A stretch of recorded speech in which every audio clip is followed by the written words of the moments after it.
tempo virou. Mudanças climáticas, aquecimento global, catástrofes ambientais, elevação do nível do mar, escassez de alimento, degradação dos recursos hídricos, extinção das espécies, pandemias... que mais? Tô esquecendo de algo? Bom, já tá claro que ou mudamos a nossa maneira de habitar nesse mundo ou será o fim da espécie humana. Mas calma, sem desespero. Estar informado sobre a realidade é importante, mas mais importante ainda é saber o que fazer com essa informação. Eu sou Giovana Nader e esse é o Tempo Virou, um podcast que irá tratar sobre temas atuais, colocando em pauta os novos tipos de práticas e pensamentos que já estão fazendo a diferença no planeta. Episódios novos toda terça, sempre com a presença de convidados especiais.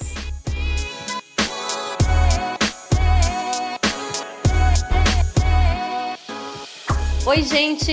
Cá estou eu gravando esse primeiro episódio de O Tempo Virou em meio à maior crise sanitária da nossa geração, que é a pandemia do coronavírus. Eu queria dizer que esse projeto de criar um podcast já surgiu há algum tempo, mas ele sempre era adiado porque outras coisas mais urgentes sempre acabam aparecendo.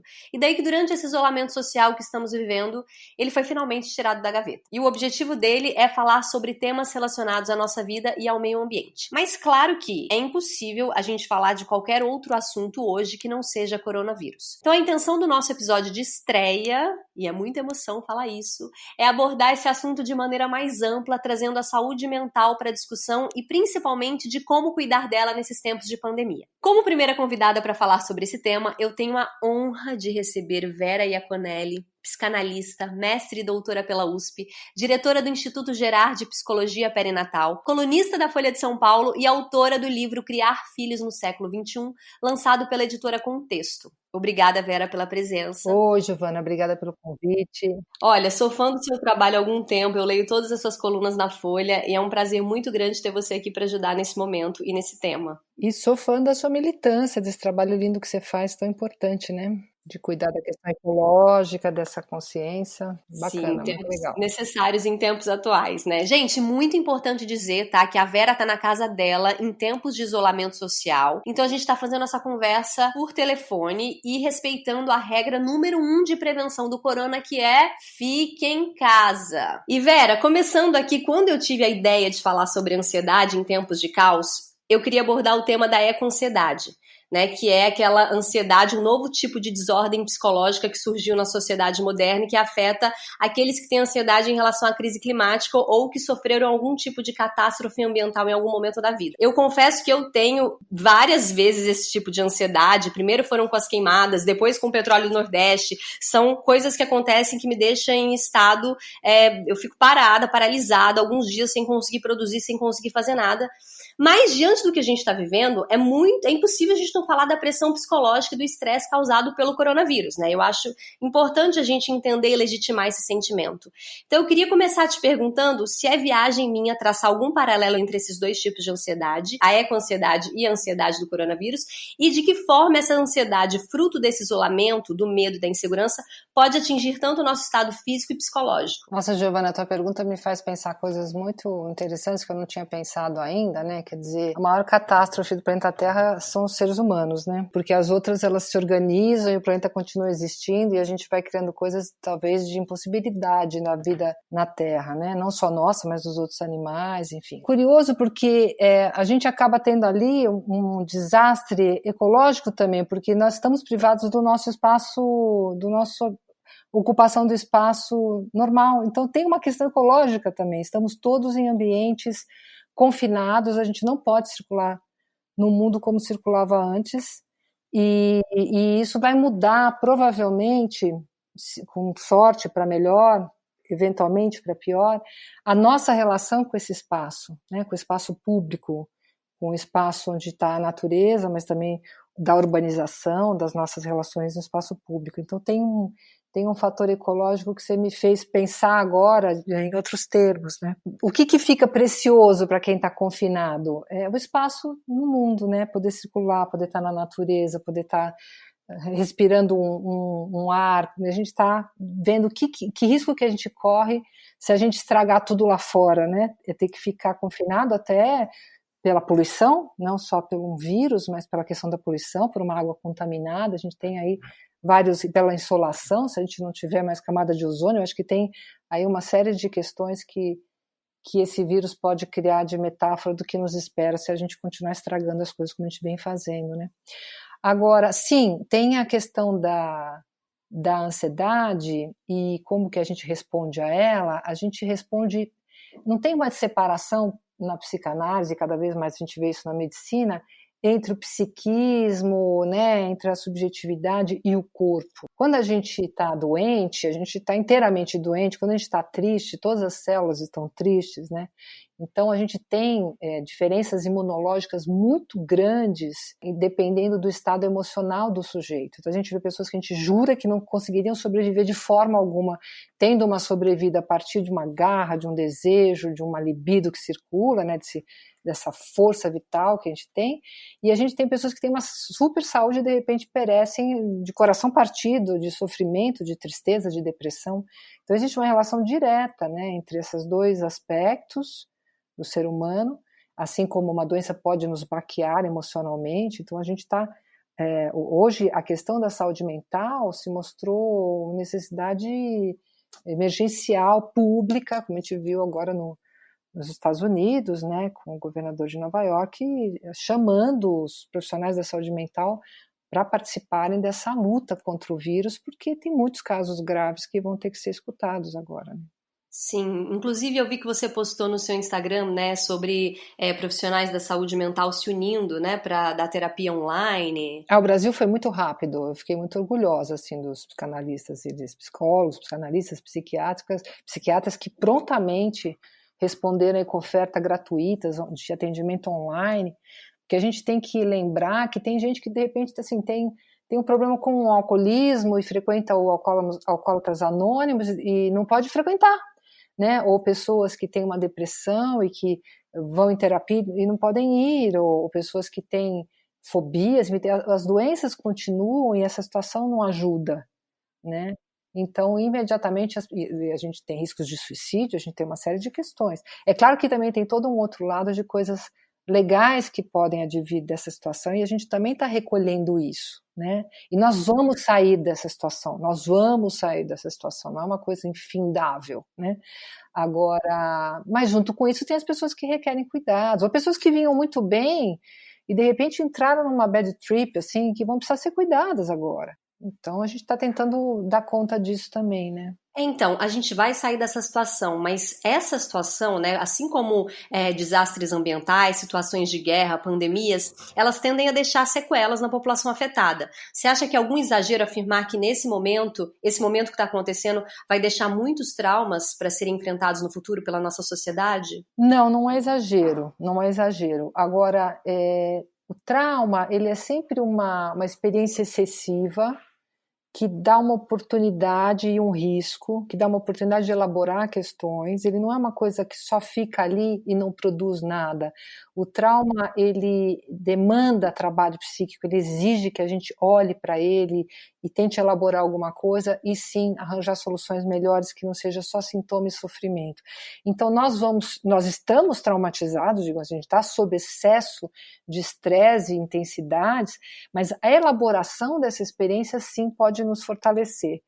Nem todo mundo vai conseguir, algumas pessoas já vinham muito fragilizadas, enfim, ou digamos, cada um vai conseguir na medida do possível, mas grandes coisas legais também estão acontecendo, as pessoas estão se conscientizando de coisas que já estavam aí. Veja, a gente tem uma sociedade traumatizada, a gente tem a marca da escravidão, a gente tem a marca do abismo social, a gente tem a marca desse desprezo pela ecologia, pelo ambiente. Isso são marcas da nossa história, já estão ali. O que está acontecendo com esse acontecimento a mais, né?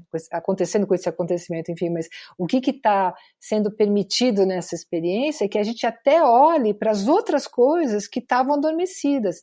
Então, quando a gente começa, por exemplo, a olhar para as pessoas nas favelas, que assim, metade do Brasil não tem saneamento básico, isso aí já está dado aí.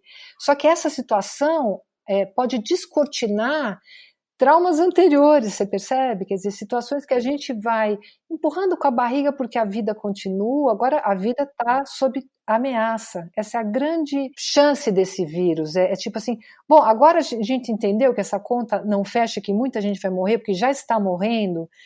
tem uma reviravolta que essa situação Exato. trágica nos obriga a fazer, né? E criou-se mais perguntas, né? Que não necessariamente a gente tem as respostas agora de imediato, mas temos várias perguntas, assim. Perfeito, Giovana, porque o que é uma análise se não começar a se perguntar sobre aquilo que estava assim, totalmente normatizado e camuflado né, e alienado? A análise é quando você começa a se perguntar, será que isso está certo? Será que é isso mesmo? É o que queremos? Que país que nós somos? Qual é a nossa história? É isso que a gente está tendo a oportunidade de olhar. Vera, e uma história que me marcou muito foi quando a ativista sueca Greta Thunberg, que sou muito fã, ela começou a sofrer de uma crise de ansiedade que levou à depressão quando ela tinha 11 anos, né? Que foi quando ela se deu conta da urgência climática que ela vive e que ela seria a geração sem futuro se a gente não mudar a nossa maneira de habitar nesse mundo. E uma das frases que ela disse em Davos, no Fórum Econômico Mundial, para um bando de adultos líderes de países foi: eu não quero que vocês tenham esperança, eu quero que vocês sintam medo. O medo que eu sinto todos os dias. E aí eu quero que vocês façam algo. Essa frase me marcou muito, primeiro por toda a simbologia da situação, uma menina de 16 anos que tem uma visão de mundo muito maior do que os jurássicos que estão no poder hoje, e mostra como essa geração que tá vindo aí é infinitamente mais consciente que a nossa. E segundo, porque parece que ela conseguiu canalizar o medo, que normalmente é algo que nos paralisa, em ação. E é aí que eu queria que você falasse sobre essa questão do medo e da ação. O quanto agir em prol de algo nos ajuda a sair desse estado ansioso e o que a gente pode fazer de ação enquanto a gente está em casa vivendo um isolamento social. Me põe na lista das fanzines aí da Greta, eu acho ela o máximo. Aliás, eu tenho um apreço muito grande por essa geração, acho que é uma geração que está sendo muito desvalorizada, a gente vai ver que eles estão cobertos de razão em várias coisas e subaproveitados, né? A Greta, ela traz essa questão do medo, porque é lindo, né, pensar que o medo é aquilo que permite que a gente se proteja, né? Se você não tiver medo do fogo, você vai enfiar a mão lá, que é uma criança pequena faz, ela enfia o dedo na tomada e você fala, não, aí não dá para enfiar o dedo, e ela vai ficando com medo, você não vai esperar ela enfiar o dedo na tomada para aprender, você tem que incutir medo nela, porque o medo é aquilo que te dá aquele alerta e te tira do perigo, que é inclusive uma coisa que falta um pouco para os adolescentes, que eles são ousados demais e acabam fazendo coisas perigosas. Então, o medo é companheiro, né? Ele te traz um pouco de dado de realidade. Mas o medo, ele não pode se tornar nem pânico nem desespero, porque ele tem que ter esse dado de realidade. O que dá para fazer? O que é exequível? E o que é delírio, né? O que é excesso? Não vai dar para dar conta de tudo, mas dá para fazer algumas coisas. Então, acho que a Greta, ela nos obriga a pensar, não basta ficar desesperado que o clima está sob ameaça, sabemos. Não basta ficar desesperado porque o coronavírus vai matar muita gente, sabemos. A gente tem que ter medo, ou seja, para lavar a mão, para não sair para a rua, porque alguém disse que pode sair pela rua, que não pode, né? Já tem bastante gente circulando na rua, porque não tem jeito de não estar circulando na rua, porque são servidores, são prestadores de serviços necessários, de segurança, do comércio que não fechou, dos médicos, então já tem bastante gente circulando. Então, esse medo é bem-vindo, né? Esse medo que te faz capitular diante da bobeira de sair na rua, porque seria uma gripezinha. Agora, o desespero é paralisante e muitas vezes, e eu acho interessante o caso da história da Greta, porque crianças muito inteligentes, com inteligência muito acima da média, elas logo, desde pequenininhas, elas sacam grandes problemas da humanidade. São crianças que têm insônia porque vai acabar a água do planeta. A gente já via isso nos anos 90, trabalhando com essas crianças. São crianças que sacam muito rapidamente os problemas e elas não têm ainda maturidade para lidar. Então, o que ela fez? Aí, no caso dela, provavelmente entrou aí nessa depressão, que é uma forma de paralisia também, porque fica tão tomado pela questão, pela impotência, né? E aí ela arranjou uma solução maravilhosa, que é falar, bom, eu vou fazer o que eu posso fazer, que é dar o meu recado, que cada um vai poder fazer uma parte, ninguém vai fazer tudo, e ninguém vai fazer nada. Cada um tem uma potência, e se a gente fizer cada um a sua parte, tem muita coisa para a gente conquistar. Então a Greta é um exemplo maravilhoso de como a gente pode ter medo, dar um destino bacana, potente para esse medo, sem cair no desespero e na impotência. Transformar o luto em luta, né? Muitas vezes as pessoas acham que eu sou um indivíduo só, eu não vou fazer tanta diferença, mas vários indivíduos, essa força que une todos nós é que faz as grandes revoluções acontecerem, acredito muito nisso. Agora, sendo muito direta, ao assunto. Como que quem está em casa nesse momento pode cuidar da saúde mental? Quais dicas que você tem, práticas para espantar o tédio, afastar os pensamentos obsessivos, controlar a ansiedade?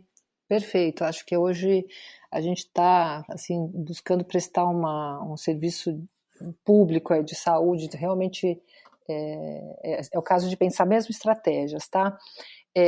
A gente corre o risco, estando em casa, do atrito entre as pessoas, porque a gente fica confinado com alguns poucos muito tempo, e é um saco, né?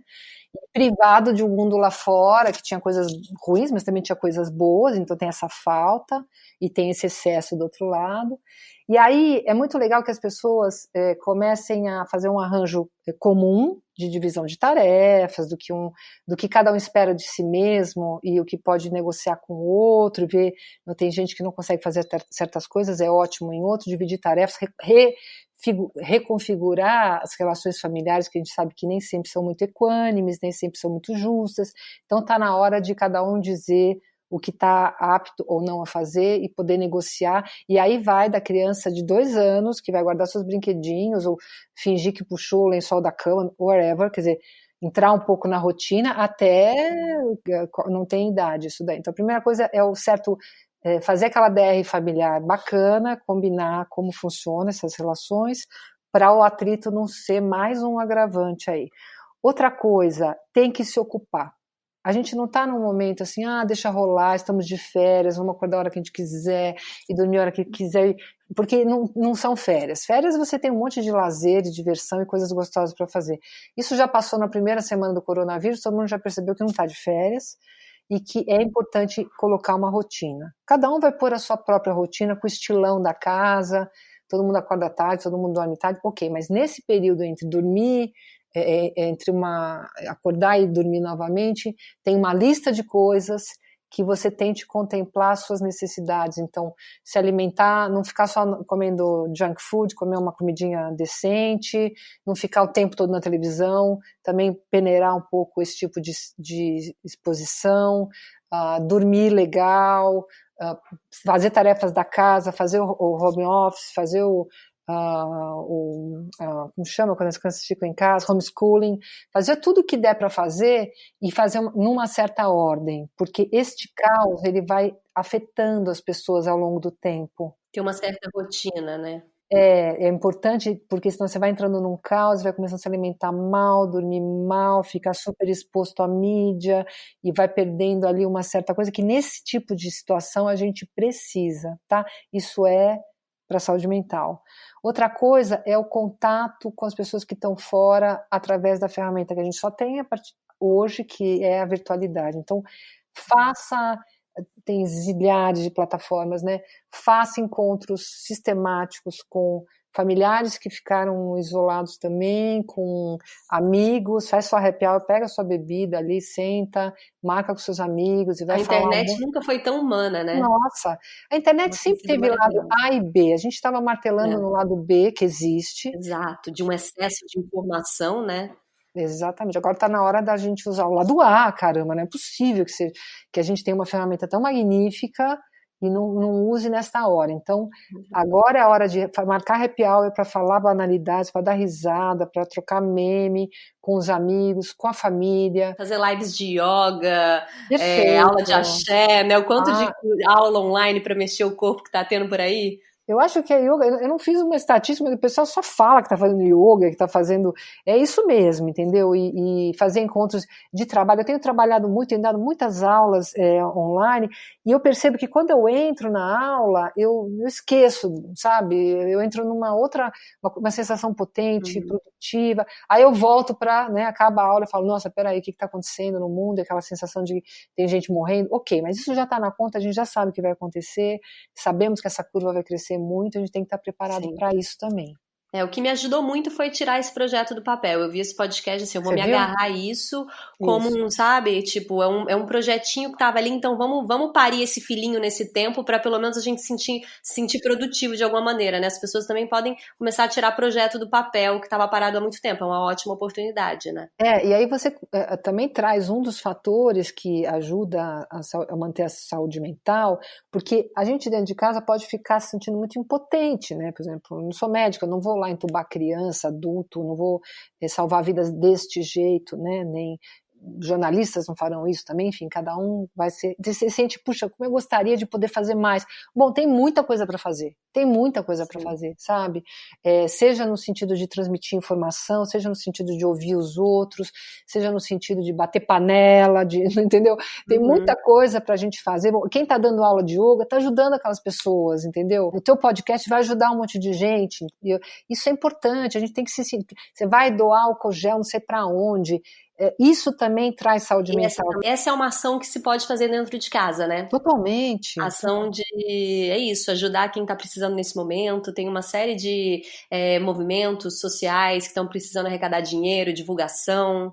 E agora, para finalizar, já que você fala muito sobre maternidade e paternidade nas suas colunas, eu queria que você falasse sobre saúde mental para as mães que estão com os filhos em casa. Eu tenho uma filha de 2 anos e para mim está sendo um grande desafio. Ela não tem noção do que está acontecendo no mundo, ela quer brincar o dia inteiro. Então eu preciso me manter sã, feliz, para que eu não passe esse medo para ela. E ainda assim eu sinto que ela tá com medo que ela não tinha, sabe? Desde agora ela tá na fase do lobo mau, e nunca teve medo do lobo mau. Então eu sinto que ela, e eu não sei se sou eu que tô passando um certo medo do mundo externo para ela, mas como que a gente pode encarar esse momento de maneira mais positiva e como não passar esse sentimento de tristeza e depressão para os nossos filhos? Olha, nasceu já está exposto a todos os afetos humanos, né? Tudo bem ver que a mãe está com medo e que está triste, não tem problema, sabe? Não é a tônica da família, não é o que sempre acontece, tem uma variação de humor, a gente não está falando de uma mãe que está deprimida, a gente está falando de uma mãe que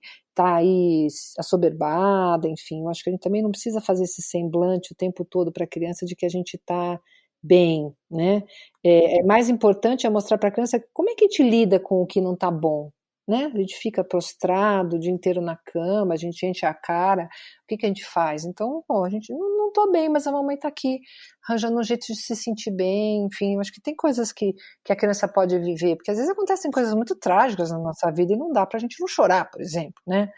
Então, tudo bem. Agora, uma coisa que eu vejo que os pais estão fritando um pouco é porque a gente vem de uma cultura dessa geração de pais e mães, que é um pouco diferente da minha infância, que é uma geração de pais e mães que se sentem muito.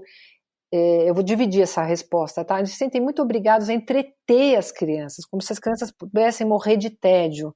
E é muito legal quando a gente deixa a criança um pouco se virar, olha, não tem mais nada para brincar agora não, agora eu estou aqui lendo, ou enfim, e a criança fica sozinha, ela é muito importante ela aprender a brincar sozinha também, é uma grande aquisição, começa em torno aí da idade da tua filha, que é uma fofa total, essa possibilidade de brincar sozinho um tanto, né, cada vez mais vai aumentando, na adolescência eles não querem ver a cara da gente nem por binóculo, mas enfim, faz parte essa competência e porque a gente tinha na nossa infância esse espaço privado da gente, que no caso era o quintal, mas pode ser o quarto hoje, onde a criança se vira para brincar e não tem ninguém para entretê-lo mesmo, né? Então os pais também têm que um pouco ajudar a criança a lidar com o tédio. Bicho, porque eu ouço mães falando assim, ele está entediado, que eu faço, não faz nada, ele está entediado, bem-vindo ao mundo, às vezes a gente está entediado, nem sempre tem coisa para fazer, e é importante poder também ficar sem fazer nada e eventualmente criar alguma coisa a partir daí.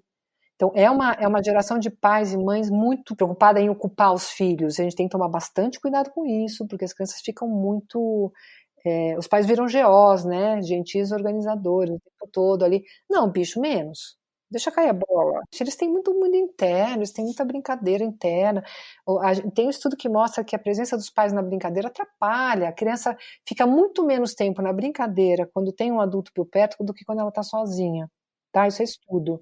Porque o adulto, ele, bem ou mal, ele causa ali, entendeu? E dá uma atrapalhada, às vezes, porque ele normatiza. A gente não entra na mesma vibe que eles sempre. Não, de jeito nenhum. Cada um com o seu quadrado. Tem um pouco disso também, E a rotina, que ajuda bastante os pais a lidarem com a criança. Agora é hora disso, agora é hora daquilo. Eu sei que com 2 anos eles têm tudo na parte motora e juízo quase zero. Mas é uma pessoa que já responde, já te fala coisas, já tem algum jogo de cintura aí. Eu acho que a rotina pode ajudar bastante. As coisas virtuais têm ajudado as crianças bastante também. Botar uma outra criança no Zoom para ela interagir, é uma ferramenta que é possível para algumas crianças, tem funcionado, não muitas crianças ao mesmo tempo. A gente também tem pensado alguns circuitos fechados, eu estou chamando de circuito fechado, você tem aí um vizinho que também não entra em contato com ninguém, tem uma criança pequena que não entra em contato com ninguém, e aí vocês fazem como se fosse uma família só, né? Tem um circuito de as crianças se encontram no prédio, eu tenho visto prédios se organizando com muito bom senso. A gente não fala isso de uma forma generalizada, porque tem muita gente que não tem um pingo de bom senso. Mas com bom senso, porque eu atendo muitas mães que estão sozinhas com a criança, e aí faz como, cara? Você não consegue nem ir no banheiro, né?